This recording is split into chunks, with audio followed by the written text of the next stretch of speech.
राधे राधे जय श्री कृष्ण। तो चलिए आज बताते हैं एक जोगी बाबा, एक संत जो अपने लिए कुछ नहीं किए, जब तक जिंदा रहे वो हमेशा दूसरों के ऊपर निछावर रहे और एक लोमड़ी पर ही 115-16 वर्ष तक जीवन यापन किए। घोर तपस्वी। तब वो जानेंगे हम सियाराम जी, सियाराम बाबा की बात कर रहे हैं। और आज पूरा देश शुक्राकुल है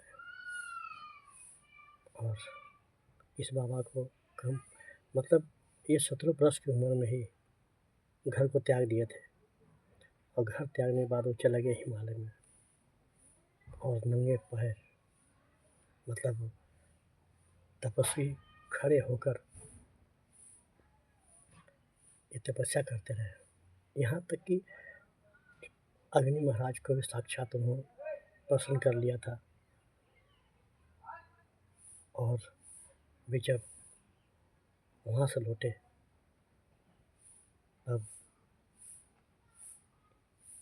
क्या हुआ कि हमेशा रामायण का पाठ करते थे और 110-12 वर्ष तक की आँख के अपने मतलब अपने आँख से ही पढ़कर, नेत्र से पढ़कर रामायण की पाठ किया करते थे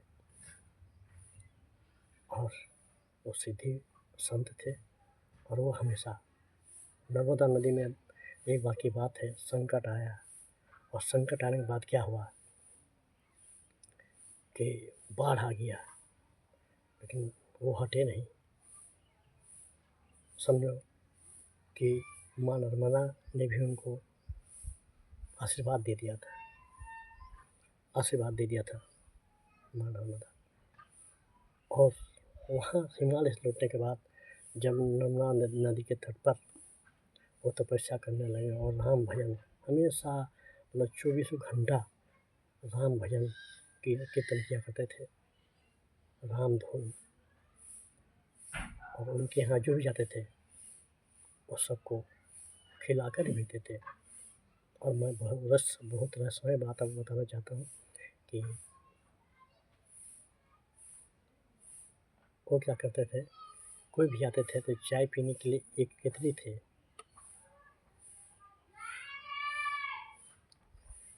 एक केतली था। उस चाय में ऐसा क्या बात था कि केतली में क्या है कि कोई भी चाय पीने मांगे, उसमें क्या हुआ वो बोलते थे जाइए चाय पी लीजिए। मतलब उस चाय में मतलब केतली में चाय ख़त्म ही नहीं होता था। ये अद्भुत कृपा था भगवान की या संत जी की। और वो हमेशा गरीबों को दान देते थे और एकादशी के दिन ही जन्मे हुए थे और एकादशी के दिन ही उनकी आत्मा चली गई। देखिए दुनिया में तो कोई सबको आया है, एक दिन जाना पड़ेगा, लेकिन जो दूसरों के लिए उपकार करते हैं ना, मतलब अपने सब कुछ करते हुए जो दूसरों की सेवा करते हैं, गरीब को सेवा करते हैं, वो तो कहना ही बड़ी बात है।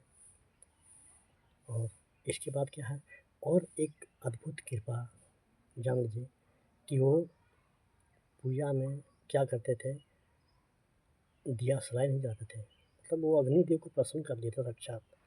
अग्निदेव की कृपा पर थे कि जब भी आते थे तो अपने मतलब खाली मंत्र से ही अग्निदेव को प्रसन्न कर दिया करते थे दिया। तब मंत्र से ही कितने सिद्धि पुरुष थे। और वो हमेशा 10 का नोट लेते थे, बड़ा नोट नहीं लेते, 10 का नोट ही। और मतलब नर्मदा में एक ऐसा संकट आया था, ऐसा बाढ़ आया था जिसमें सब लोग परेशान थे। उस टाइम बहुत बड़े वो काम किए थे। तो आप देखते रहिए वीडियो को, आपको बताते हैं कि वो 4 शब्द जो था, 4 वाक्य जो था मंत्र का, हाँ, वो कौन सा मंत्र था तो देखते रहिएगा। और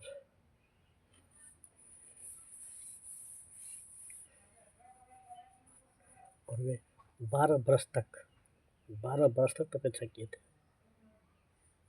12 बरस तक तपस्या करते थे, किए थे। तपस्वी थे, बहुत तपस्वी, बहुत साधक। सोचिए कि हम लोग आज ठंडी के मौसम में देखिए, क्या हम लोग के स्वेटर चाहिए, वेस्ट क्या चाहिए, गंजी चाहिए, टोपी चाहिए, और उनको कुछ नहीं। मतलब ऐसा जीवन जिए ना, ऐसा जीवन, ये एक मिसाल कायम है। ऐसा जीवन जिए थे कि मतलब एकमात्र लंगोटी से, और उस लंगोटी में ही क्या हुआ, मतलब इससे कुछ सीखने को बहुत मिलता है कि भैया कुछ नहीं, पहनने के लिए हम लोग समझना चाहिए कि हम लोग क्या करते हैं, खाते हैं, पीते हैं, रखते हैं, समझे ना, और जमा कर रखते हैं। तो वो जान रहे थे कि खाने के लिए रोटी चाहिए, सब्जी चाहिए, और पहनने के लिए थोड़ा सा कपड़ा चाहिए। मतलब कितना, मतलब मतलब एक संत होने का स्वरूप उनको, मतलब देखा जाए कि आज हम लोग बीच में नहीं रहे। और वो बहुत आदमी बोलते थे कि आशीर्वाद दीजिए, तो वो क्या किए, वो बोलते थे कि आशीर्वाद तो तुम्हारे घर में ही है, तुम अच्छे कर्म करो, अच्छे कर्म करो, फल अपने हो जाएगा। क्योंकि श्री कृष्ण भगवान ने भी बोला था, श्री कृष्ण भगवान ने ही बोला था कि अर्जुन तुम कर्म करो, फल की चिंता मत करो, क्योंकि कर्म करने का अधिकार मेरा है, फल देना तो उस परम पिता का है। वो चाहे तो कुछ भी कर सकते हैं मिनटों में, उनकी आगे कुछ नहीं है। लोग बोलते हैं हम हैं, हम हैं, देखिए इतना कोरोना काल था, सब तो उन्हीं की कृपा है। तो हम लोग क्या करते हैं, हम लोग तो छेड़छाड़ करते हैं प्रकृति के साथ, भगवान के साथ छेड़छाड़ नहीं करना चाहिए। जिसका अगर हम गलत करेंगे तो हमको तो भोगना ही पड़ेगा ना। तो चलिए, हम लोग जितने भी देशवासी हैं, सब मिलकर उस महान संत की आत्मा को शांति भगवान दे, और शांति मिलना ही है। क्योंकि एकादशी में शुभ दिन में जन्मे, और शुभ दिन में 100 लोग को प्राप्त हो गए। इससे अच्छा धन के बहुत, इससे अच्छा और क्या बात हो सकता है। और मैं आपको यही बोल रहा हूँ कि वो 4 शब्द क्या था, एकदम सिंपल सा है, सिया राम। 4 शब्द है, सिया राम, सिया प्लस राम। तो सिया राम का आप लोग उच्चारण कीजिए, मंत्र को जाप कीजिए। और हम तो यही कहते हैं, कुछ भी बचता है ना, कुछ भी करते हैं, कुछ भी खाइए पीजिए, लेकिन थोड़ा सा गरीब के लिए तो दान दे ही सकते हैं। सामर्थ आदमी जो है, कितना अच्छा, मतलब वो संत को देखा जाए तो संत नहीं, भगवान के रूप में पैदा हुए थे, और भगवान ही भेजे थे शायद इस धरती पर सेवा करने के लिए। राधे राधे, जय श्री कृष्णा।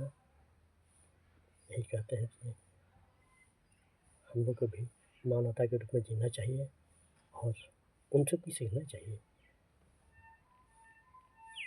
क्योंकि संत आते हैं सिखाने के लिए।